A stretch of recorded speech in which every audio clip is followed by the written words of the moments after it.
welcome everyone. As Godfrey indicated, I am Pelmos Mashabela. You, you are going to be interacting with me quite a lot, hopefully. And by the end of the year, perhaps we will know each other very well. And especially for those of you who I'm told, some of you are doing honors, some of you are doing masters, and some of you are doctoral students. So there will be a whole lot of conversations that we're going to have. I am a facilitator. I used to be an e-tutor for research methodology for UNISA since 2010. So I have the pleasure now of being a facilitator, which I'm looking forward to.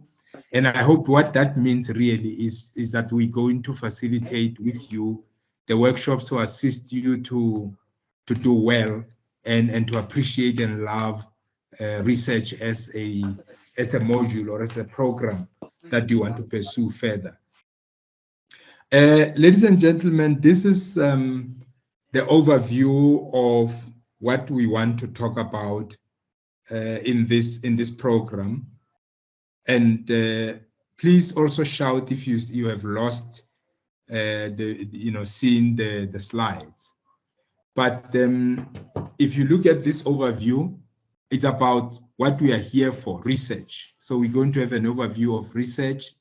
We're going to try to see if we can help each other in defining, in the definition of some of the concepts that are relating to research. Concepts such as your empiricism, deductive and inductive theory or logic, concepts such as your epistemology, phenomenology, ontology, positivism, realism, and interpretivism. Now, this sounds gibberish in the beginning, but I'm sure as you go through your normal work, you do bump into concepts such as this. So we hope that during the course of this year, all this will then become understandable by students. Now, maybe before we run on and really go on and lose you, I have made a note that some of you are doing BTech and some of you are doing honors in psychology, different types. And obviously there will be other students who will be joining late and doing other programs. So therefore you come as students with expectations. Now it helps in the beginning to get to know what those expectations are. I would like to make a note on them. I'm not going to stop sharing. I'll just work on my other screen to type your expectations, so that as we go along, once more, we don't lose what you are here for, because you made a conscious decision to study and you've made a choice of the career that you want to follow. And therefore, there is an expectation from me as a facilitator that you as students, apart from the fact that you want to advance this academic literacy program on research, you also have expectations. Now, remember, the rule that we're going to use throughout this program is that there are no wrong answers. So we will make comments and we will all learn from the comments and our interaction as we go along. So I'd like you to pause a little bit just here. And I know you already want to know research proposal, sampling and qualitative and all that, but it is important also to assist me to understand your need for what is the word I'm looking for your expectations. So maybe let's pause here and take a little moment to talk about that. Thank you very much. I'm going to request once more that Godfrey helps me with the hands as well, so I can just get to know you. Unfortunately, with expectations, they are yours, so they can't be shared. May I take this opportunity to check with those that are still on the platform your expectation, so that you can address them. Lorraine, I see your hand is up. What is your expectation? Okay. Hey, it's very difficult to do it on my side, because it's the first time doing the research, it's the first time knowing the research. So I'm still terrified about the subject. Okay, so what is I'm willing to learn, I'm willing to participate, then so that I can pass the module. Oh, that's even great. Willingness to learn and pass. I mean, your expectation is to pass the module. Fair expectation. Pumlani, your hand is up. You can proceed. Go ahead.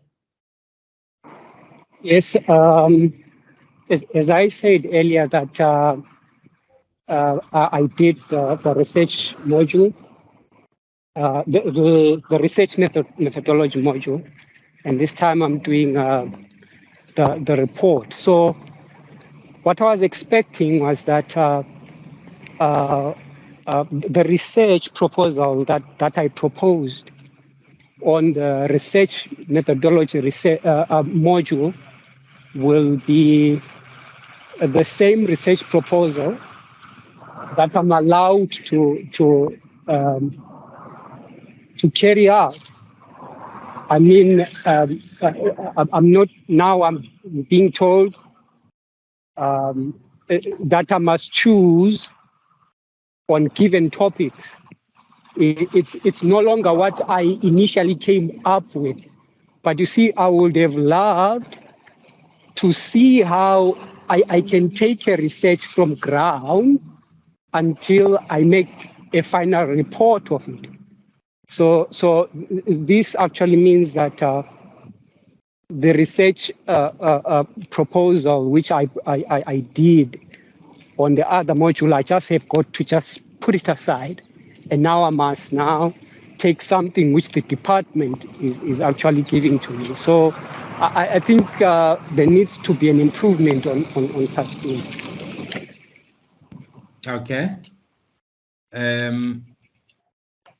Thank you very much, Pumlani. I'm sure we'll look at that kind of a research proposal in details when we get to it. Feel free to repeat yourself over and over, because I'm sure other students eventually will pick up those kind of choices that are made for you and those that you made by yourself going forward.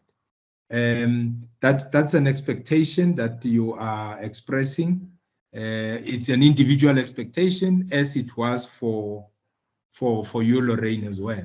Other people also have their own expectation. Let's just proceed with them.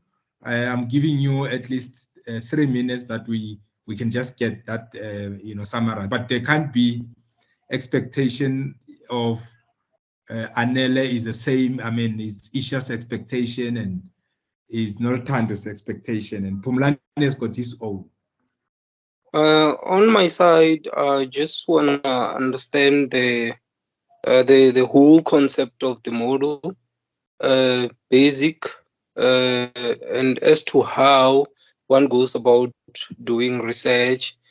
For instance, I feel like most of us, okay, or let me speak for myself, I still struggle a lot with things like doing Harvard referencing, and for a longest time that it has been a challenge to me, and I'd really love to know how to do Harvard referencing, and also in terms of knowing things like how to collect data, different method, and how do they differ, and if ever there is any better method to do that or not. My expectations will be knowing exactly what I'm dealing with, because yes, I have done some research modules. I did one last year, I passed. I don't know how. I'm still shocked. So I want to know exactly what that is. So yeah, my expectation is to know exactly what am I doing, because I'm lost. Okay. But you don't want to know why you passed, right? You just confirming that you did well. Okay. I want to know, hence the time, yeah. Maybe I will get to know what is it that I did right is. Okay. Letty? My expectation, I don't really have one per se. Just I need to understand the module and learn and pass the module, I think. Okay. So yeah, it's my first time doing research, so I just want to understand what's happening and then take it from there. All right. Fair enough. All right, we're going to, you can always come back, but I see, is it Makosazana? You can go ahead, Makosazana. Good day. My expectation is to learn more about how one can use, or more emphasis to be put on if it's possible to use more than one method, research method, when conducting research, and how do you actually integrate those, or is it just you need to stick to one method? And then I just need a more clarity on that. Can you combine research methods? How do you do that? How do you determine if that study requires one or more than one method?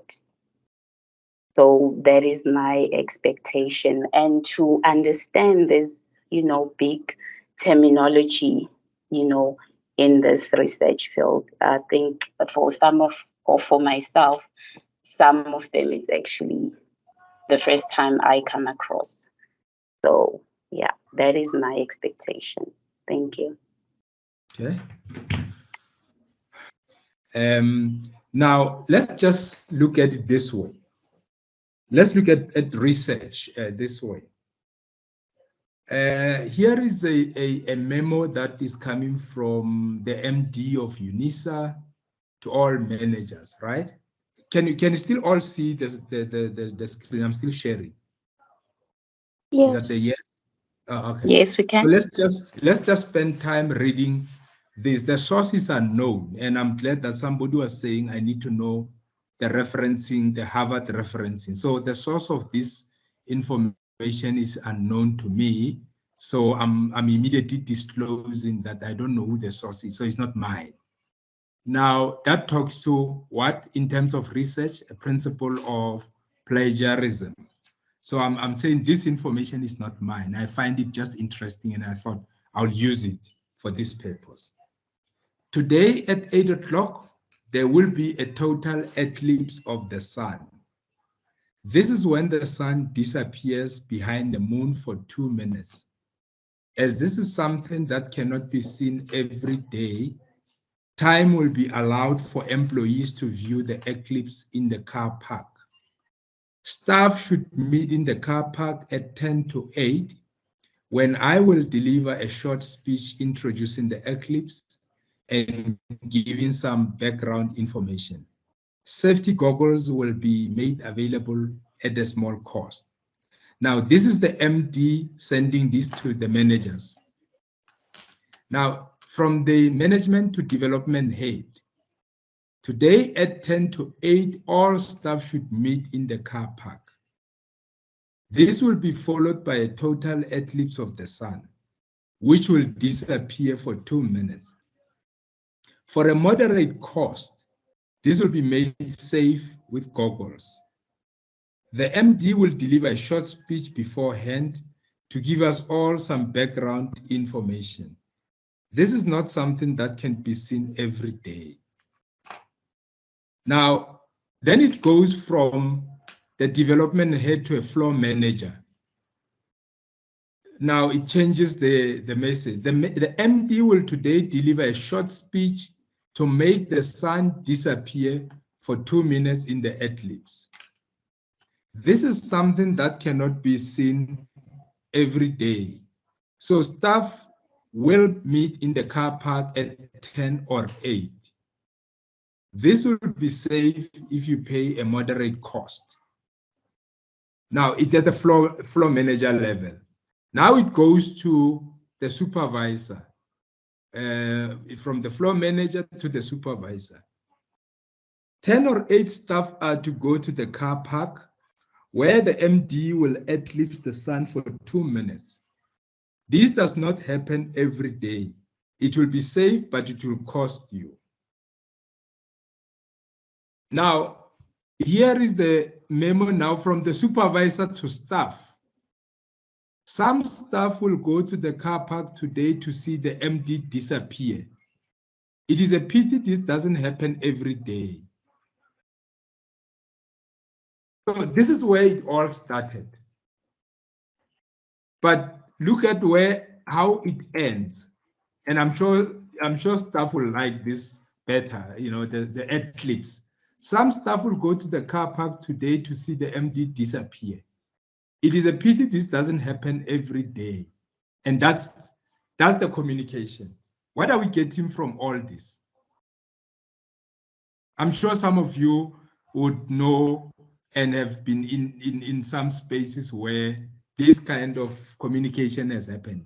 What are we able to pick up from here? It's a pity that this is virtual, so I hope you find this as hilarious as I found it myself. Any reflection on it? As from a research point of view, there was an original memo that was sent to everybody in the company, but the end result that is being presented now as a research report, something that I think was it Pumlani was saying is interested in the report writing. We are now going to see the MD disappearing, something that indeed doesn't happen all the time. Any reflection on that? I found it very funny, actually. Now, ladies and gentlemen, the minute we start talking about research, it's something that we talk about it every day.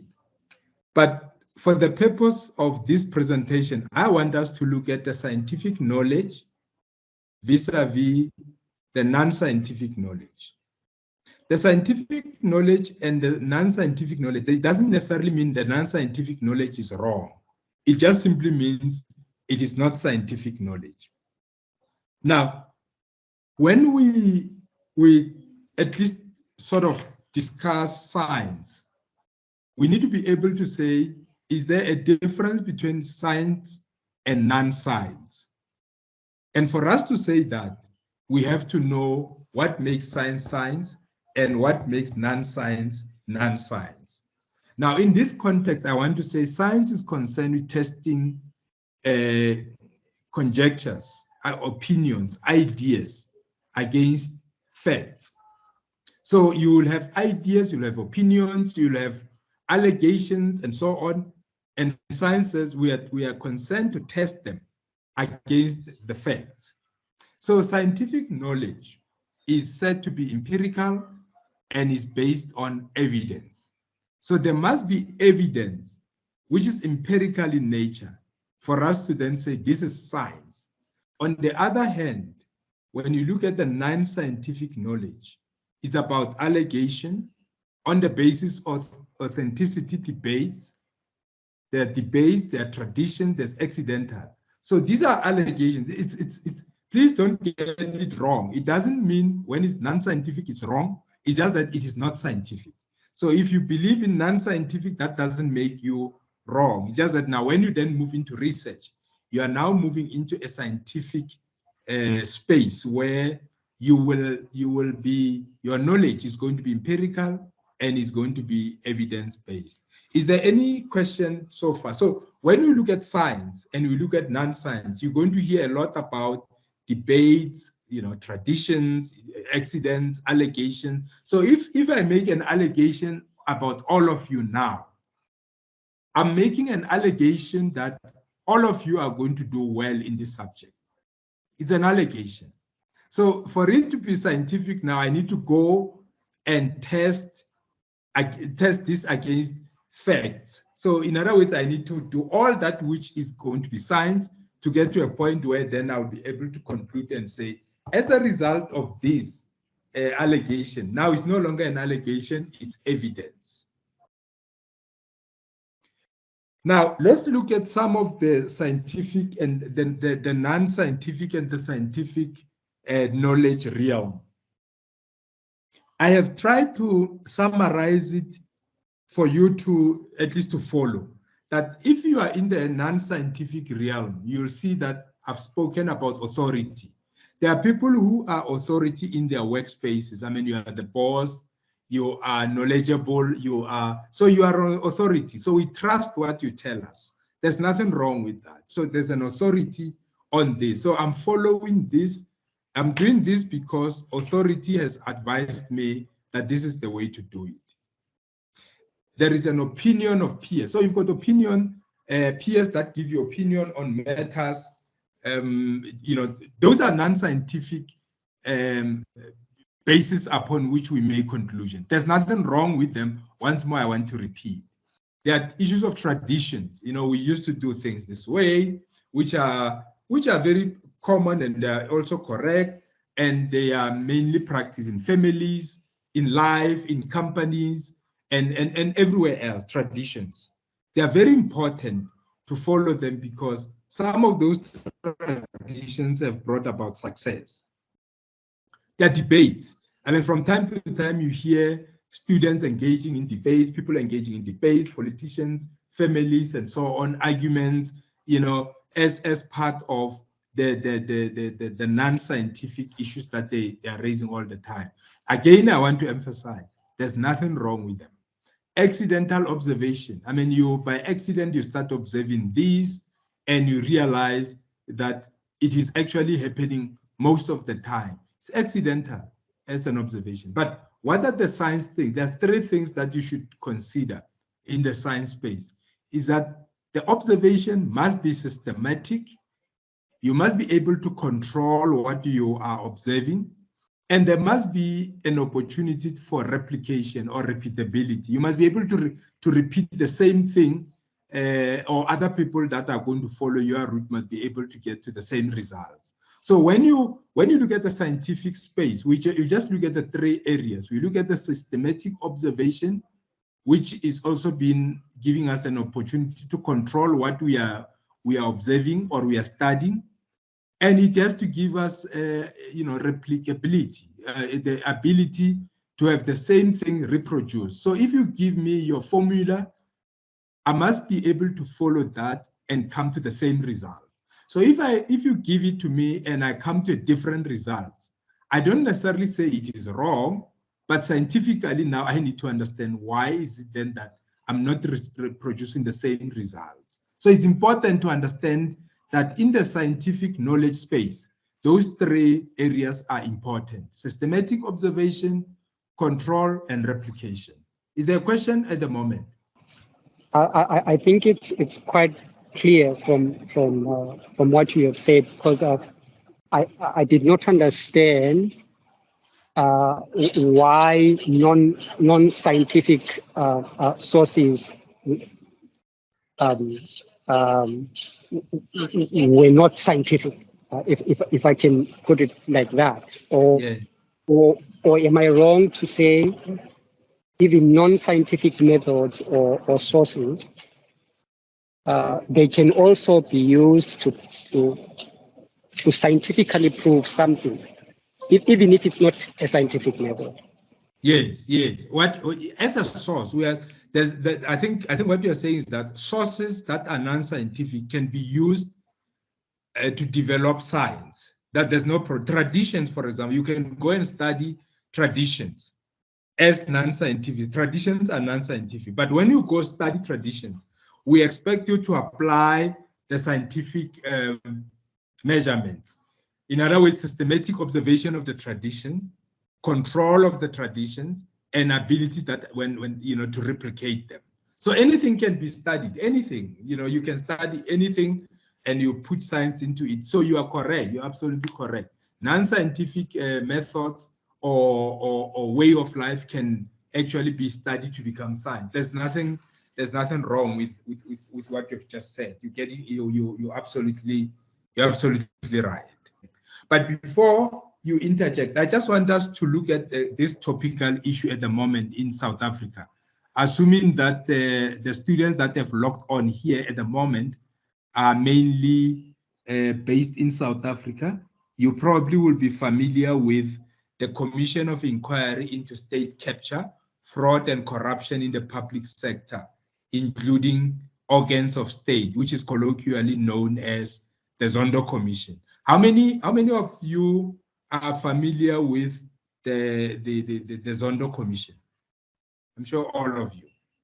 I'm not asking you to talk to me about the 1,000-page report or volume 1 or 2 or 3 or 4 at the moment. But I just want to know that by a show of hand, how many of you are familiar with that commission? When you are a student of research, these kind of things are fascinating because they are like your gold mines. I mean, they are now saying in research that the data is the new oil. So as students, I expect you to look at these kind of things as oil, as the new oil, so that you could have a minefield for yourself. But can you tell me from a discussion I just had now on the scientific and the non-scientific, where would you place the Zondo Commission report? I'm not worried about whether you believe in it or you don't believe in it. I think that is a discussion for another day. It doesn't matter. Remember, in research, we don't have a no-go areas. You study anything. You can study really anything. So what is your view in the space of scientific and non-scientific when it comes to well, I'll call it the Zondo Commission because I think it's commonly known as the Zondo Commission. Where would you put it and why? I think the Zondo Commission has it is systematic. Because by investigating, you imply that there is some system that you are going to follow. There are some interviews that you are going to do, some traveling and all that. So I would say that it does qualify as something that has been empirically verifiable. So it has been verified, and since they are giving to us a report, it surely means that they've checked their sources, they've checked the evidence, and they find everything to be worth publicizing in that report. I think that it falls, the Zondo Commission, it falls under non-scientific knowledge or evidence because of the authority. I'm picking up the authority there because this is the higher institution or one of the high institutions in South Africa, of which we are bound to perhaps believe what the commission is saying because of Mr. Zondo. Okay. That's my input. Yeah, remember we said there is no right or wrong. It doesn't really matter whether you know, those that are looking for right or wrong answers. I think the research doesn't provide that. Research wants an engagement and it's about understanding the principles. And I'm glad we are on those lines.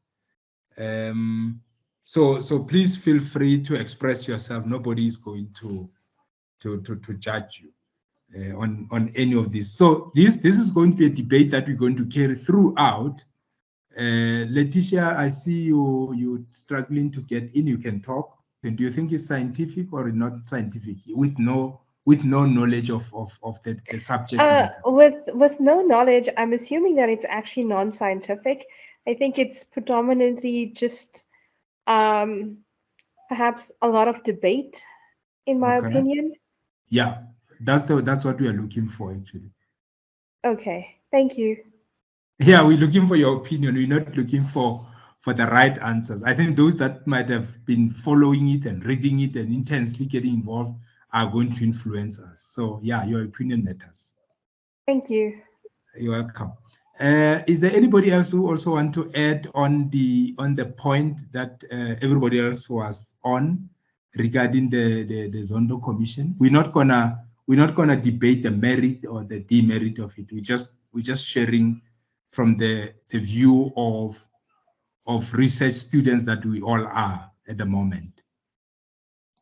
Okay, we're now going to proceed. I don't see any hand, so I take it that you will digest it, you will debate it, you will argue about it, but let's remember that the space that we are more interested in is how do we move from the non-scientific on my left to the scientific on my right.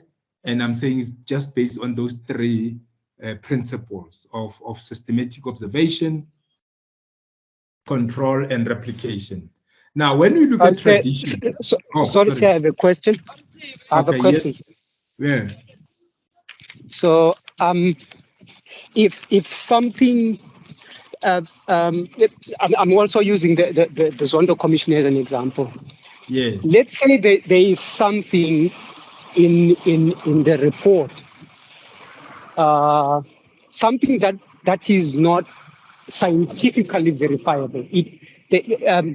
It cannot be empirically verifiable. Okay. No, but it's a fact. But you don't have it cannot be replicated as you said that for it to be a scientific research it must be replicable. Now this thing, it cannot be verifiable, it cannot be empirically verifiable by scientific methods, but then it's a fact. Will it make that research or that report non-scientific? No. Okay, let's put it this way. When you go to a court of law, when you go to a court of law, there is something they call proof beyond reasonable doubt, right? So in other words, they are saying, the argument they're making is, you have now proven beyond reasonable, so there's no doubt. So it becomes important, that principle, that there is no doubt. So when we go back to what we said earlier, is that therefore, we're looking at the opinions or the allegation have been tested against observed facts. So there is evidence that is that is guiding us to come to that conclusion. So we will be able to come back to this discussion over and over again. But remember, if it's beyond reasonable doubt, it means wherever you go, anybody who's going to do the same thing that you've done will come to the same results. That's control. So we are not looking for anything else, we're looking for control. So all of us are focusing on this and assuming that everything being equal, you will get the same results. So the extent that you can reproduce them is what we are saying is you are now moving into scientific space, control, replication, and systematic observation. So I'll take that if you use that principle that is beyond reasonable doubt as an example, you are then more likely to say, I have convinced myself, that you will be the judge now. I have convinced myself that that which was an allegation put before me has been proven and has been proven to be true, or it has been proven and it has been proven to be incorrect. So basically, we are now moving into what in research eventually we're going to say is hypothesis. So in other words, it's a hypothesis where you need to go test whether or not that which we are saying is true or it is not true. So that's what we are trying to drive to at the moment. But for now, I think it's sufficient to then say, when we look at scientific and non-scientific, let's be reminded of these principles that are mainly important in the scientific arena. Will that help? Yes, sir. Okay.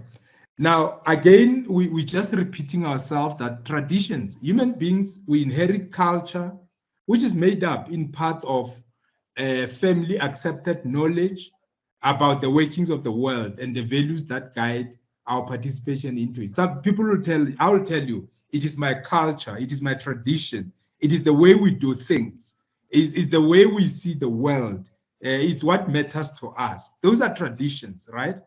And once more, I'm saying, please bear in mind that we are saying, these non-scientific areas are not wrong. Authority, for example, from our own personal inquiries, we benefit throughout our lives from new discoveries and we understanding which is produced by others. So somebody, my great-mother, who's an authority on this, has produced this, and it's brilliant, it heals, it helps, it's, those are some authorities. Acceptance of these often new acquisitions are dependent on the status of the discoverer. So if you've got a discoverer that is more believable to you or to me or to everybody else, then we tend to accept their status, their authority. A detailed study of a subject in order to discover information or reach new information. So some people then conduct that detailed study or a scholarly scientific inquiry to gain knowledge or that which enhance understanding. So those are authorities that we rely on because we seek to answer questions about the social world. So again, you need to be mindful of the fact that there's nothing wrong in following authority because sometimes it helps us to answer questions about the world we live in. But let's then just easily look at epistemology, which is the science of knowing. Now, when we talk epistemology, really, we just say science of knowing. We all want to know. We are curious. We've got the need to want to know. And the methodology, which is a subfield of epistemology, is the science of finding out. So you want to know, therefore there must be a methodology of how are you going to find out. So throughout the study of this program, we're going to be talking a lot about methodology, research methodology. You hear a lot about that, which is really just the science of finding out. You must go and so I need to follow a certain science to find out why are the things the way they are. That will be the methodology. So it goes back to the point I was saying, that when I follow you, I should then be able, when I follow the methodology that you have used, I should arrive at the same kind of conclusion. If I don't, I can still explain the processes myself. So epistemology really is concerned with the question of what is or should be regarded as acceptable knowledge in a discipline. So is it knowledge that must be acceptable or not? So once it's acceptable, we move with it because an acceptable knowledge in a discipline. So in mathematics, in science, in anthropology, in sociology, in psychology, there are acceptable knowledge that is based on the epistemology. So in other words, they all accept as a discipline that this is science. So we want to live by it.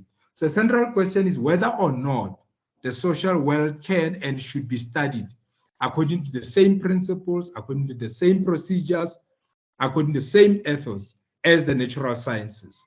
So there's going to be throughout this engagement, the issue around the social science and the natural sciences, because it is about what is or is regarded as acceptable knowledge in a discipline.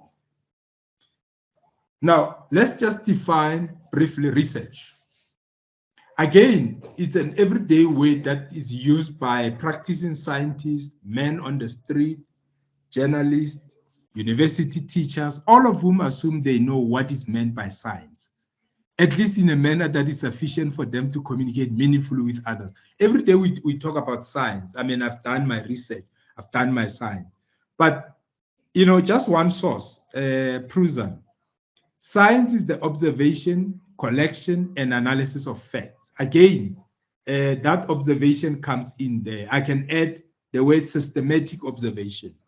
Is the data collection, is the analysis of facts. So you just don't observe, you collect, and then you analyze. And I think Pumlani earlier on, then you said, then you write the report. So you tell us, what was the observation, how did you collect, and how did you then analyze this fact? Please read a little bit more on science, because there's many ways that we can look at different definitions. But if you look at science, I'm saying it's a familiar word. We talk about, everyone uses it. We use it every day. There's images that are sort of come to mind when we talk science. For some, science is mathematics. For others, it's when you put on the white coats, it's science. For laboratories, science. You know, assertion must contain logical and empirical support. So in everybody's mind, when you start saying science, you know, the images sort of just come running down in all of us. But what is important, once more, is what this source here for me, Liddy and Omron, refers to systematic process of collecting, analyzing, interpreting data in order to increase our understanding of a phenomenon about which you are interested and concerned about. So again, that systematic process comes in. It's a systematic process. You collect data, you analyze data, you interpret data. Why are you doing that? In order to increase the understanding, for our own understanding of something that which you are interested or you're concerned about. So as an individual, you must be interested and be concerned about something for which you then want to go and collect, analyze and interpret data for us, as general human beings to understand. So you intentionally set out to enhance our understanding of a phenomenon, and you expect to communicate your discovery to the larger scientific community. So you've got something that concerns you, that bothers you, you go out and you want to share that with the larger scientific community. So you don't do research just for the fun of it or for the sake of it, but you do it because you've got a particular interest that you want to share with many of us. So research basically is not a blind excursion into the unknown with the hope that data necessary to address the research problem will magically emerge. So you don't just throw stone in the bush, really. So you don't go there blindly. It's a carefully planned itinerary of the route that you intend to take in order to reach your final destination. So you basically set up your route that you want to take because you've got a particular destination that you want to go to, or a particular view that you want to share, or a particular purpose that you want to achieve in your life. So in the space of research, any data that is not interpreted is worthless because we can't use it to answer the questions that have been posed. So you don't collect data and sit with it and not interpret it. You collect it, then you analyze it, but then you interpret. What does it mean to us? What does it mean when children are doing that which they are doing? Or what does it mean when the situation is the way that it is? What does it mean when there's a climate change? So the interpretation of that data is important, but if it's not interpreted, it's worthless because we'll have no use for it. Is there any question so far before I ask that we take just a 2 minutes body break? Yes, my question is, you say you have said that research is the research that you're speaking about is social science. I'm not sure if I'm right that what you're giving us is about the social world. I was saying there will be areas that are social science related and there will be natural science related. But at the moment, it's just broad principles of research. Whether you are natural or social, the principles are the same for this purpose. Oh, okay. I think for this purpose, because I was just wondering what about other worlds, but for this purpose, I think I do understand. I understand. No, this is just research. Whether you're talking social science, legal, any science that you can think about, the principles the definition will be the same because there's a collection of data, there's an analysis of data, there's interpretation of data, and of course then you need to write about it. So whether you are doing it in a social science space or in a natural science space, it's the same. Thank you, sir. Okay. Is there another hand? I don't see another hand. I request that we take just a 5 minutes body break. Okay. And before then you process. break, Please don't log out. Yes, sorry, Godfrey. Yeah, before the few minutes break, I have a comment from Anele. She's saying, Dr. Mashabela, can we have the presentation for this session? Perhaps the recording also. Okay. I've got no problem with that. I'm sure that I don't know about the recordings, Godfrey. I'm sure that you will deal with, right? On the issue of I think my understanding is that the recordings get edited, prepared, and then they then put on a proper platform for you to access them. Yes, So that one, yes. What I can say urgently after the session, what we do as administrators, we need to take the recording just to be edited a bit and be cleaned up. But if ever it doesn't return in time, I'll make sure that I make a way that they can access the one that is authentic, that has not been changed. If ever the one that needs to be edited, it takes more time than I think, then I'll have to make sure that the students, I'll send them the link on how to access, or most of the classes that we'll have actually. After 7 days or so, I'll try to make sure that they are edited. If ever they're not returned in time, I'll just send them the direct link so that they can be able to access and listen to the audio, to the class. Thank you. Okay, I think that should help all those who are requesting this, and we can deal with it in that way. Let's look at just quickly why research. Why is research important? Well, research is important as a detailed study of a subject in order to discover information or reach new information. It's always going to be that there's new information that we need to discover as human beings. It is a scholarly or scientific inquiry to gain new knowledge or to enhance our understanding. So when you study now, or every time you make a conscious decision that you're studying, you're doing your BTech, you're doing your honors, you are gaining knowledge and you are enhancing your understanding of the subject.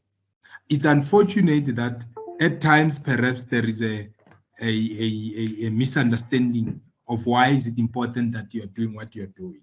Basically, there's an area where we say you are increasing your knowledge of the subject and your understanding over and above other benefits that can come out of it. So research itself is a process of gathering info for the purpose of initiating, for modifying a phenomenon. So in other words, you want to modify the understanding that we have on something. And when you do that, you change the way in which we understand the social world that we live in. So you're telling us that, look, it's no longer what you thought it is.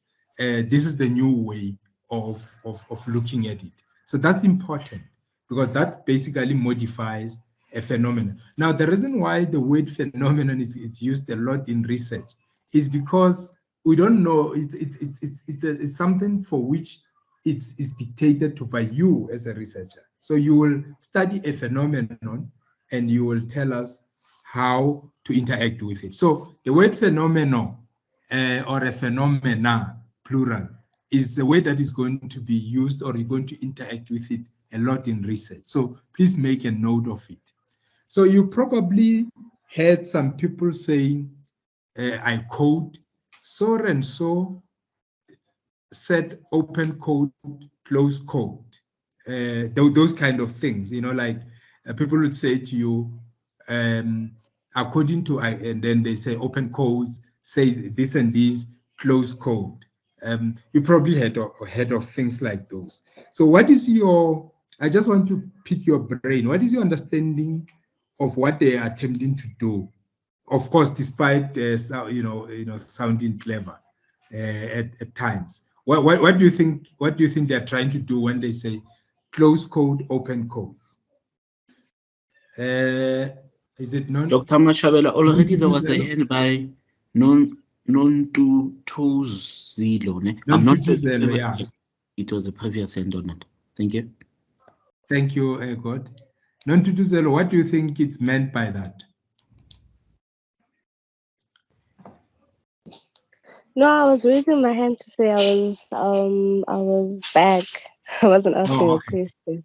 Yeah, please just tell me when you hear people saying open code, close code, what do you think they're trying to do? Remember the principle, there's no right or wrong answer. I want to get your opinion. Dorcas, I've noted your hand. You will also say something after non-to-to-zelo.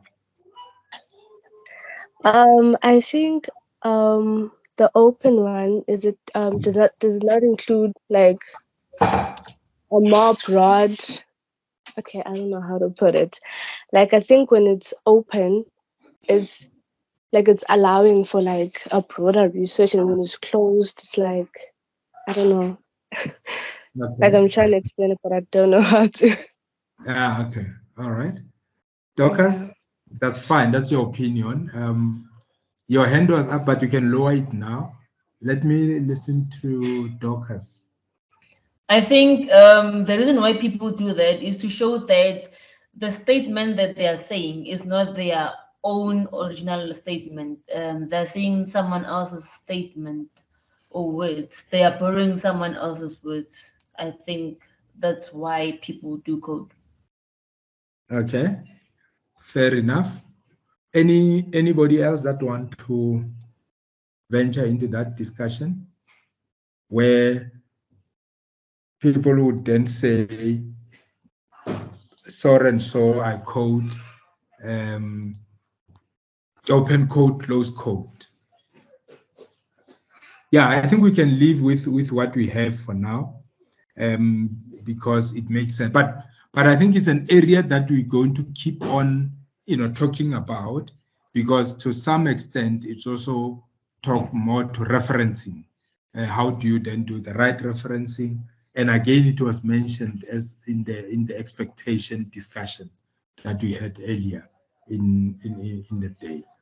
Now, what are the purposes of research? So when we do research, apart from the fact that as a student, you're doing it as a module in order for you to pass, but when you then conduct research, what are the purposes of research?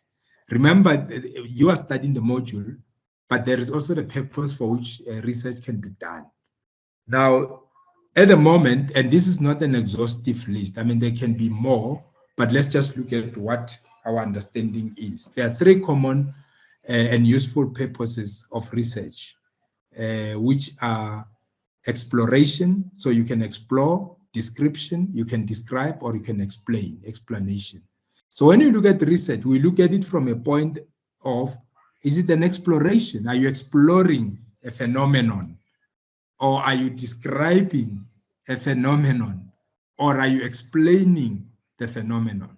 So in other words, when you describe, which is what is called the descriptive research, is how things are. So you're just telling us the nature of the study object. So you're just you're describing things as they are. So it's descriptive. So sometimes as you go through your research, you'll find that there's issues around descriptive research. So basically, is the purpose for research. Are you describing to us the phenomenon? Or you will from time to time hear explanatory research, why things are the way they are. So you're explaining them. So you're explaining that these things are the way they are because. So you shall have conducted an explanatory research. Then there is a predictive research. Predictive research it's where you really conduct research of human behavior in the workplace, for example, to inform or to screen job application. You want to predict what is going to happen with this phenomenon. Before you design a study yourself, you must define the purpose of your project. So in other words, when you're going to do your study, you will need to tell us what is the purpose of your project? Is it to describe the phenomenon? Is it to explain or to explore or to predict?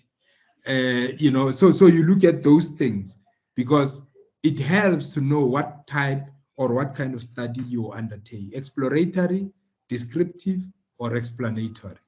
So at least when we read the research, we need to know, is it about explaining things, or is it about describing things, or is it about exploring things? Let's just look at these three principles briefly in detail. Much of social research is conducted to explore a topic. That is to start to familiarize a researcher with that topic. So you read a little bit about it, and this approach occurs when you, as a researcher, you examine a new interest, or when the subject of study is relatively new. So if it's something that is new to all of us, or it is of interest to you, you then, you know, adopt an exploration. In other words, you want to go and explore it a little bit more. So exploratory studies are appropriate for more persistent phenomena. They are more typically done for three purposes. So when you do exploratory studies, you do it to satisfy a curiosity as a researcher, or you desire for better understanding. So you're more curious about it. You've got curiosity. So you really go and help it by exploring the phenomenon more, or to test the feasibility of undertaking a more extensive study. So you go and you want to test if there's a need to conduct an extensive study on it. So as you go in, you're doing what is called a feasibility study to check whether you should do a lot more extensive study or not, or to develop the method to be employed in any subsequent study. Or you go look at it so that you can then employ methods for future studies or subsequent studies. So you go in and you look at whether how complex is it, and how then to take it in a systematic way.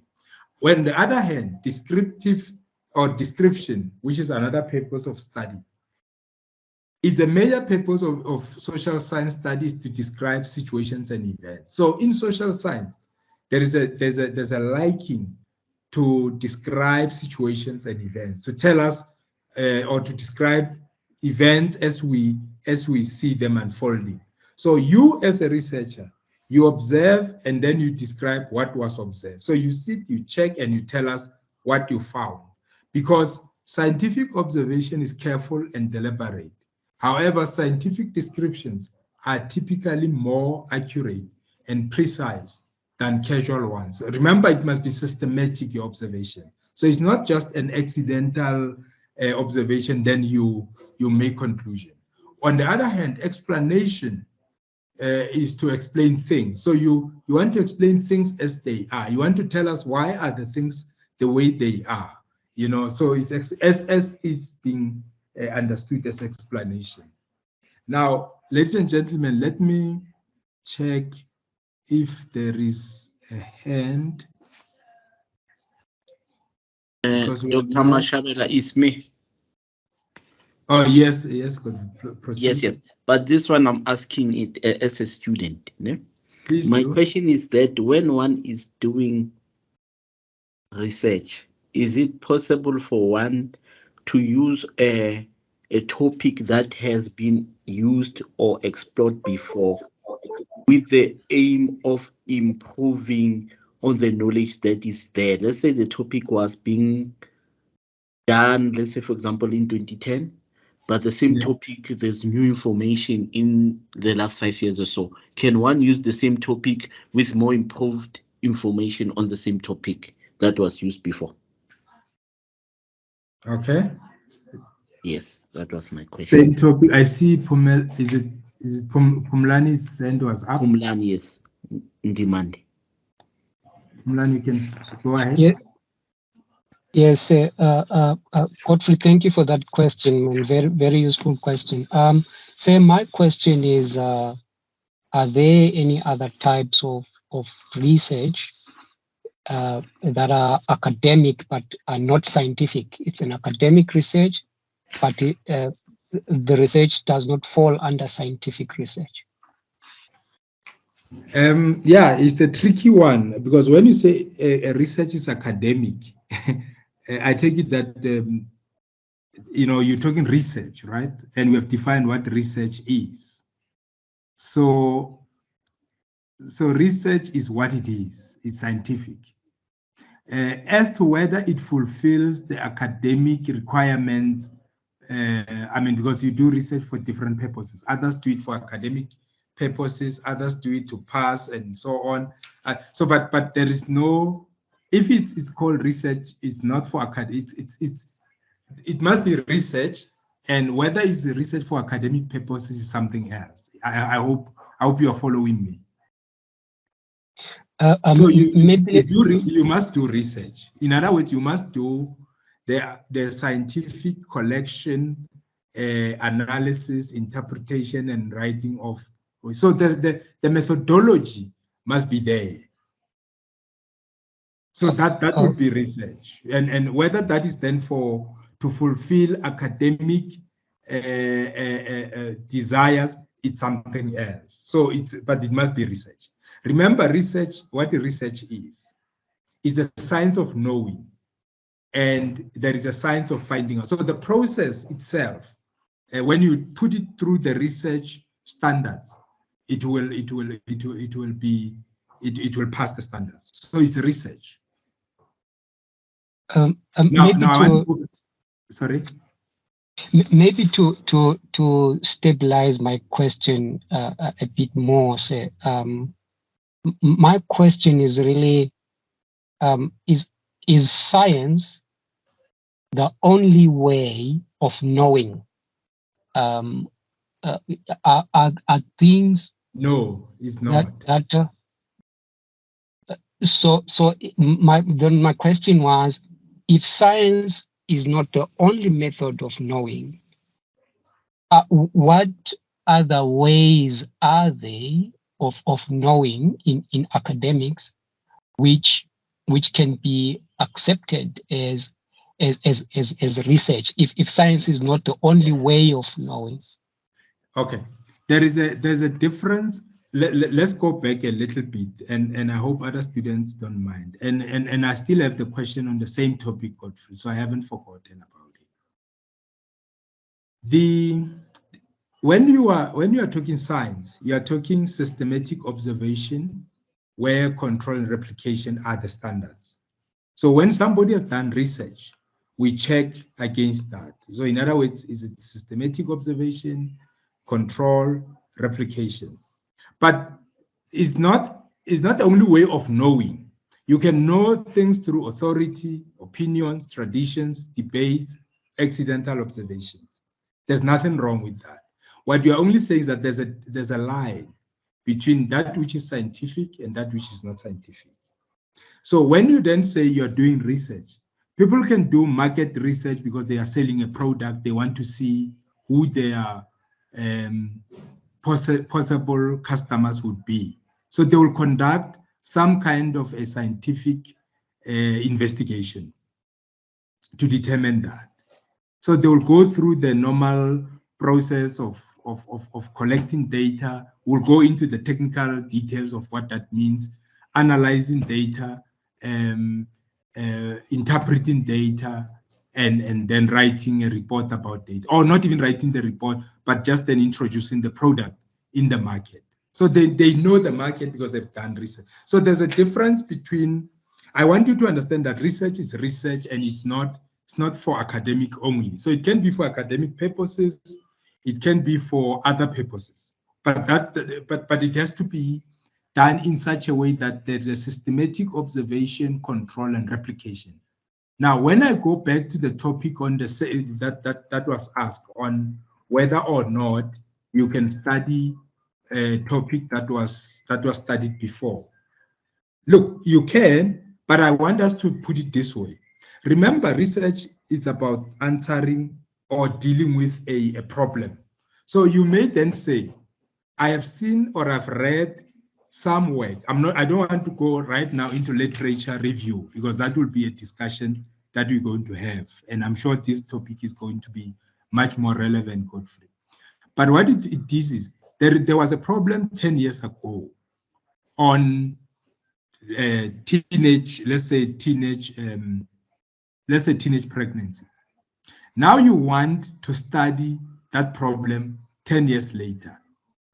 You can't do that because the circumstances or the knowledge that you want to acquire now might be something that will assist us to understand this phenomenon differently than it was 10 years ago. So you can, but I don't want to say you study the same topic. I'd rather focus on the problem or the phenomenon that you want to explore, or you want to explain, or you want to describe, if you get where I'm going with it. So you're not taking a topic, you look at the problem. So the problem was issues around, the abuse of drugs by young people in the community of, pit bombies, as an example. Now you want to see, as to today, what is the situation regarding the use of drugs by the community of pit bombies? Maybe you target the same, because there will be a lot of questions that will come out of that which you've just raised. But I'm saying there's nothing wrong in looking at the same problem that was looked at previously, and you look at it today. Because remember, the principle of replication, again, I want to go back, is that if you follow the journey that was followed by pit bombies at the time, and you follow the whole process, you should be able to arrive at the same result. So in other words, you'll be able to reproduce what was produced 10 years ago. If you don't, you are not wrong. We then have to look at, did you follow the same methodology, the same process, the same conditions, and so on? And if everything is ticked as yes, then we need to look at what are the circumstances today. I mean, the people that might have been interviewed 10 years ago might have been interviewed perhaps physically, and maybe you are interviewing people today virtually. It's important as a methodology, if you get what I mean. So there's no right or wrong answer.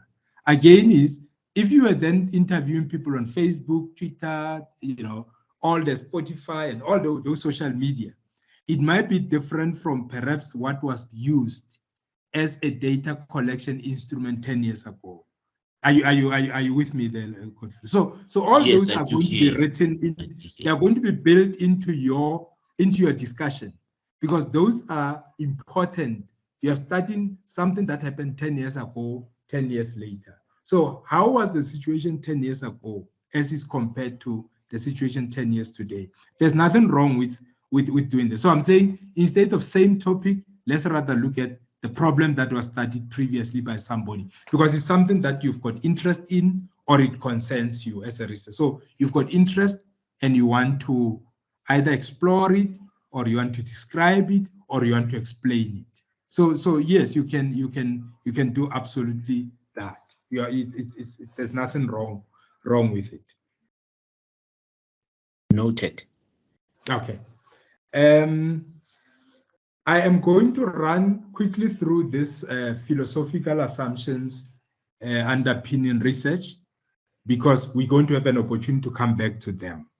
But for today, let's look at what are these assumptions that we use when we look at research. And these are concepts that for now we are defining.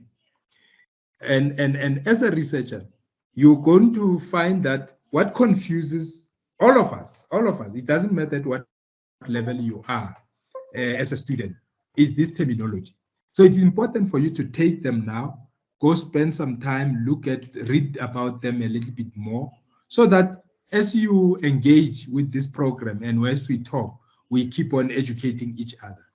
They may or they may not be relevant for the purpose for which you are studying, but if you're going to move research beyond what it is today, you're going to find that it will be helpful for you to look at them much more in detail at all times. Let's look at one. It's called Post-Positivism. Now, there's a concept, positivism. It's very good. Now, when you are a researcher, you must use this concept because then makes people realize how clever you have become, you know, when you use it. And when you read any research report, you'll hear people using the positivism, which is an epistemological approach that advocates applying natural science method to study and understand social reality. So here, they apply natural science methods. And we will talk a little bit as we go on about the natural science. But natural science really, for those of you who are doing natural sciences, it's where you look at an experiment where it's more your natural, what is natural science? I think it's more your hard sciences, as they call them, opposite to social sciences. So the term itself was coined by a French philosopher called Comte, the term positivism, to describe the scientific approach, believing that scientific truths could be positively verified through empirical observations and the logical analysis of what was observed. So in other words, what we are saying here is that there's truth in what has been observed. So it's true. You can't go wrong with it. So somebody has studied it, and it's absolute truth. I mean, for example, if I say to you, fire causes smoke, it's an absolute truth. It has been tested empirically. It is true. We don't study it anymore because it is just what it is. It is a scientific truth. When you make fire, and again we're going to do it a lot more, X and Y, you know, or X causes Y. When you make fire, sometimes you are not looking for smoke. When you make fire, you're not looking for smoke. You're looking for probably to generate heat and stuff. But the result of smoke is fire. Where there's smoke, there's fire, they say. So those are the absolute truths. You don't do anything else about it unless, I mean, if there's smoke and there's no fire, it's a miracle. But basically we say, if you look at fire, the results of which will be smoke. So some social scientists take a perspective known as post-positivism, believing that true objectivity in seeking absolute truth can be an elusive thing. So what we are saying here is the positivism as a concept is that they believe that the scientific truth can be verified empirically. So you don't do much about it other than just to accept it as is. The next one is realism or pragmatism. This philosophical assumption is used by researchers to provide an account of the nature of scientific practice. Realism or pragmatism, people would say you are pragmatic in your approach. In other words, you are real in your approach. But it has got two features, which is to the view that there is extremely reality separate from scientists, a description of it. It's almost similar to positivism.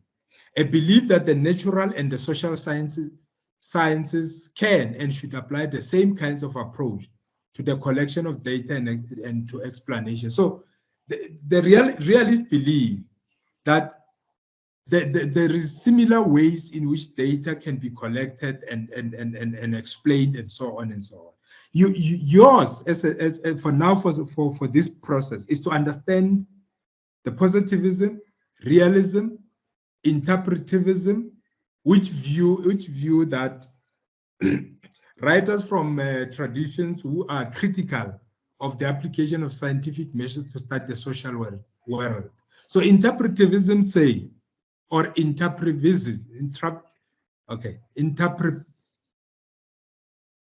I think students are going to find this one very interesting because it's about interpretation. But as you begin to make it interestingly complex, we call those people who are practicing interpretivism interpretivists. They start from a premise that the subject matter of the social science, which is about people and their institution, is fundamentally different from that of the natural sciences. So in interpretivism, and I think, Pumlani, the question you were asking or the comment you were making earlier was moving towards this philosophical assumption of the interpretivists. You see, the good thing with virtual meetings is that there's no laughing that you can see unless we saw the emojis. But this philosophical assumption is really saying the social science and the natural sciences are fundamentally different. We are not saying they're correct or they're incorrect. We are just saying that's what they believe in. And then there is a concept, phenomenology, which is one of the main intellectual traditions that has been responsible for the anti-positivist position. Remember, positivists are those that say there's absolute truth, no other doubts about it. So phenomenology is really seen as against that. It is concerned with the question of how individuals make sense of the world around them and how, in particular, philosophers should bracket their own preconception in their grasp of those worlds. So in other words, these ones are saying the world is evolving, is changing all the time, and it is important to learn and go along with it as we develop. And then there is something called ontology, which is concerned with the nature of the social phenomena. Now, remember when we then talk about a phenomena, is a plural of phenomenon. So it's important, just to familiarize yourself with this concept. These are the concepts that as we move and we keep on repeating ourselves, we are going to be bumping heads with. So it's important as students now to go and just learn a little bit more about. At the moment, I believe they are sufficient, but I think we, as we will be re-engaging with them, it is important for you to do yourself a favor and go and look at them and understand them in the most simpler way that will work for you. The next time when we interact with them, you are welcome to share with us what is your understanding of this concept, because the sooner you understand them, the easier it will be for you when you're going to do your proposal. To say, are you adopting a phenomenological approach, an ontological approach, an interpretivism, or a positivism, or a pragmatism, and so on and so on. Or you can do a combination. Earlier on, one of you was saying they also want to know how you're going to use mixed methods as you would study. Later on, as we go along, you will see how the mixed methods can also be of use in a research, within a research environment. But these, ladies and gentlemen, are the basics and the foundations that you should all understand, because going forward, if you lose them, you're always going to find that, the whole, lessons are becoming more and more complicated or difficult. Now, we are moving towards closing the session at the moment, but let me just see if I can get some kind of a one or two comments from you for discussion. During the height of COVID-19, which we all went through, we did witness a lot of controversial space of science and research that was being played out, arguments about pseudoscience, non-science, and pure science. I mean, right now we've got issues around what they call vaccine hesitancy, which is also classified as one of the areas of controversy. There was issues around saving life and livelihood phenomenon. So I just want to understand from you as students, what do you think of all this that we are going through during the period when public health was leading the course insofar as the issues of COVID are concerned? There were issues around the alcohol industry, which was literally locking horns with the state on occasions of the lockdown. I mean, you remember that there was issues around, don't lock down, alcohol and so on. the increase in the GBV, gender-based violence and femicide cases within families, you name them. So there were problems during that period. And as researchers, I think we were bombarded with all these socio-economic and political problems. As participants in this platform, what is it that you can share with us as science and non-science, or from where you are seated? Not whether it's non-scientific at the moment, doesn't matter. But I just want to hear where you were placing yourself as a person. I mean, right now there's issues around vaccine hesitancy, and you don't have to believe or not believe. There were 777 issues, and there's a whole lot of debates. Where do you place all these discussions? At least the issue of the COVID-19, we all went through it, and there were science, there were pseudoscience, there were non-science, there were discussion. Letitia, I see your hand is up. Please go ahead. Yes.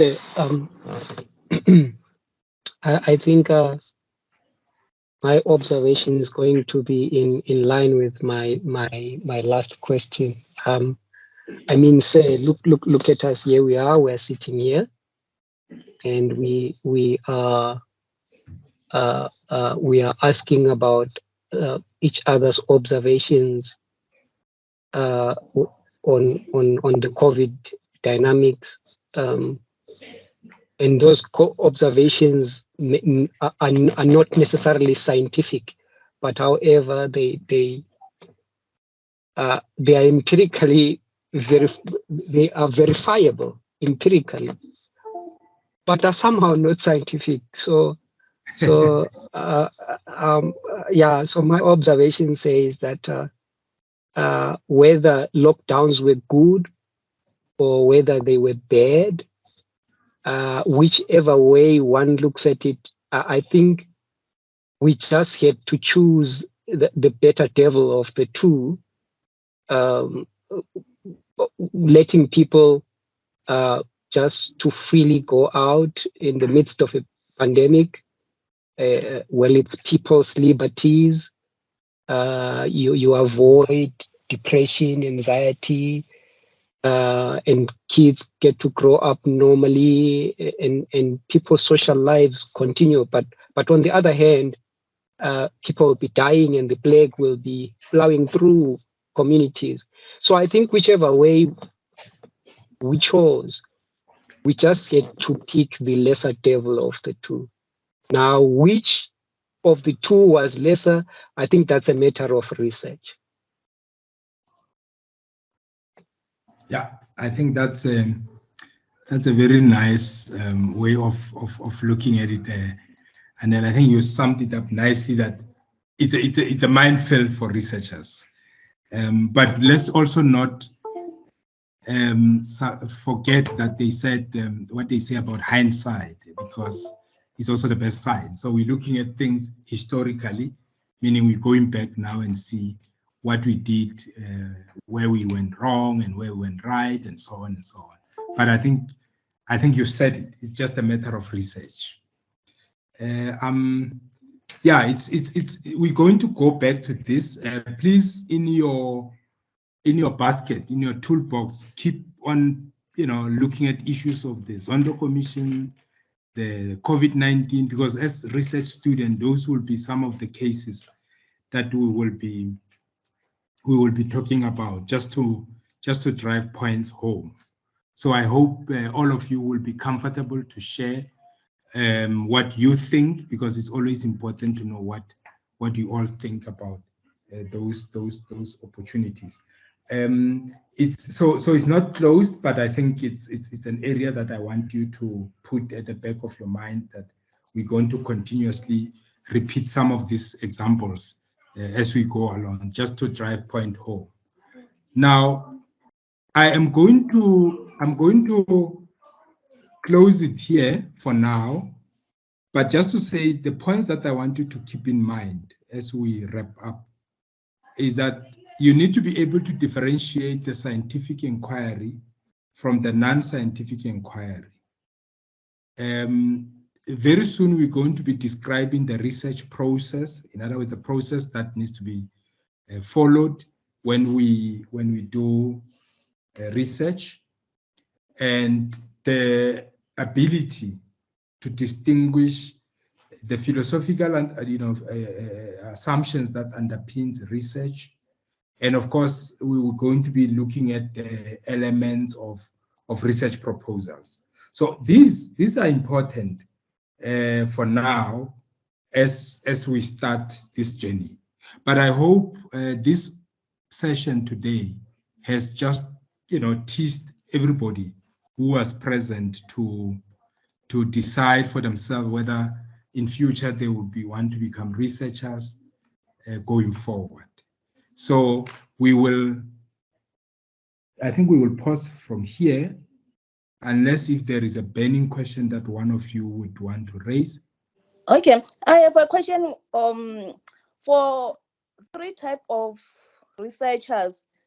Which one is the most popular one and why?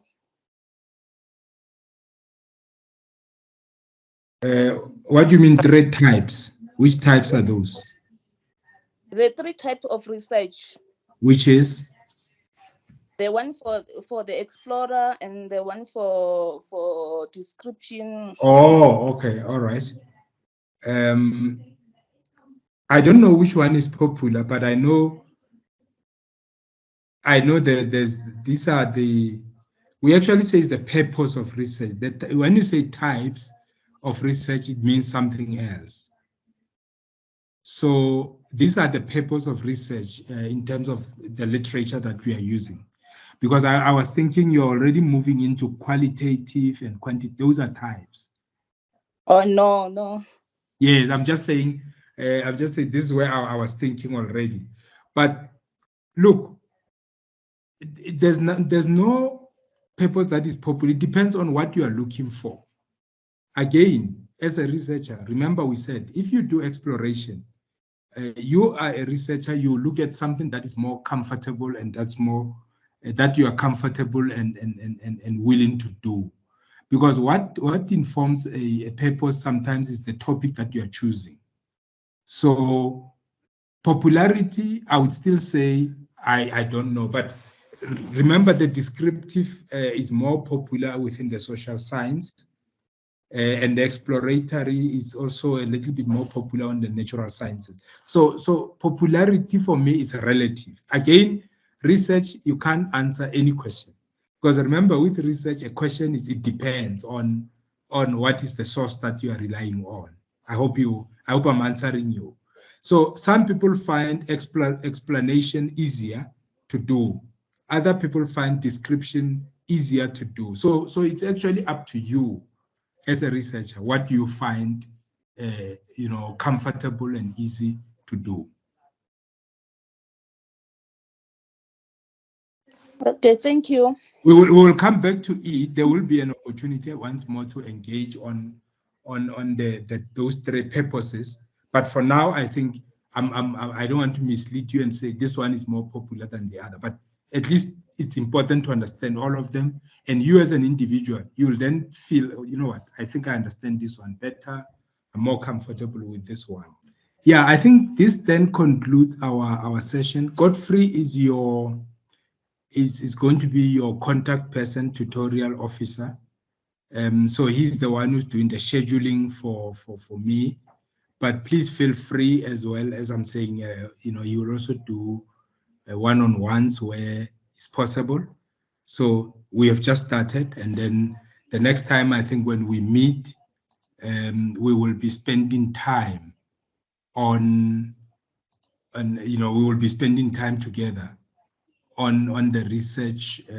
I'll bring the issues around the research process. In other words, we'll go through the whole 7 steps of research in a schematic way. Hopefully you will be rejoining. We will also look at the inductive and the deductive logic or the theory on those session when we meet. But for now, I think we have really been able to cover some grounds. So the inductive and the deductive logic and those 7 steps, I think, will come quite handy when we meet again, because it's important also to see those processes as we navigate the concept of research. Thank you very much.